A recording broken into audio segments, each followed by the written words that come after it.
غریب نواز رحمۃ اللہ علیہ کہتے ہیں کہ اے میرے پیر و مرشد، میں ان 2 انگلیوں میں اللہ تبارک و تعالیٰ کی 18,000 مخلوقات کو دیکھتا ہوں۔ سبحان اللہ، کیا دیکھتا ہوں؟ 18,000 مخلوقات کو۔ لوگ اس پر یا پھر دیگر جو کرامات جو میں نے آپ کے سامنے بیان کیے ہیں تو اس پر اعتراض کرتے ہیں کہ یہ کیسے ہو سکتا ہے، یہ کرامتیں ان کو کیسے مل سکتی ہیں؟ تو بے شک اللہ تبارک و تعالیٰ جس کو چاہے ان کرامتوں سے نواز سکتا ہے۔ کرامت کہتے ہی اس کو ہے، یاد رکھیں، کرامت ہو یا پھر معجزہ ہو جو عقل سے باہر ہو، یعنی عقل کے سمجھ میں نہیں آئے، یہ عقل میں وہ چیز آئی نہیں، کرامت اس کو کہتے ہیں۔ عقل میں سمجھ میں آئی نہیں، معجزہ اس کو کہتے ہیں۔ یعنی انسان اس کو کر نہیں سکتا، چاہے تو بھی اس کو کر نہیں سکتا، اس کو کرامت یا پھر معجزہ کہتے ہیں۔ دیکھیں کہ حضرت سلیمان علیہ السلام کا جب لشکر آ رہا تھا، قرآن مجید فرقان حمید میں آیا، جیسے کہ میں نے آپ کے سامنے بیان کیا کہ حضور حضرت خواجہ عثمان ہارونی رحمۃ اللہ علیہ دریا دجلہ کے اس کنارے سے اس کنارے پر پہنچے، وہ کیسے ممکن ہے؟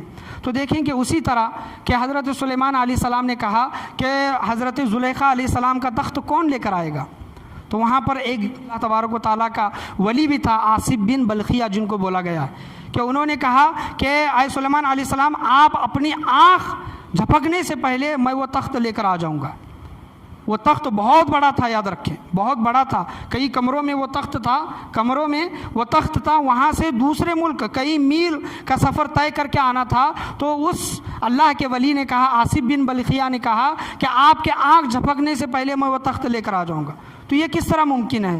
وہ جو آصف بن بلخیہ کا جو ذکر کیا جا رہا ہے، حضرت سلیمان علیہ السلام کے جو دربار میں تھے، وہ نبی نہیں تھے، یاد رکھیں، وہ نبی نہیں تھے۔ جو میں آپ کے سامنے ابھی جن کا ذکر کیا، تو جن نے بھی یہ کہا تھا کہ آپ کا دربار ختم ہونے سے پہلے میں وہ تخت لے کر آ جاؤں گا، تو حضرت سلیمان علیہ السلام نے کہا کہ نہیں، اس سے پہلے، اس سے بھی جلدی کوئی لا سکتا ہے۔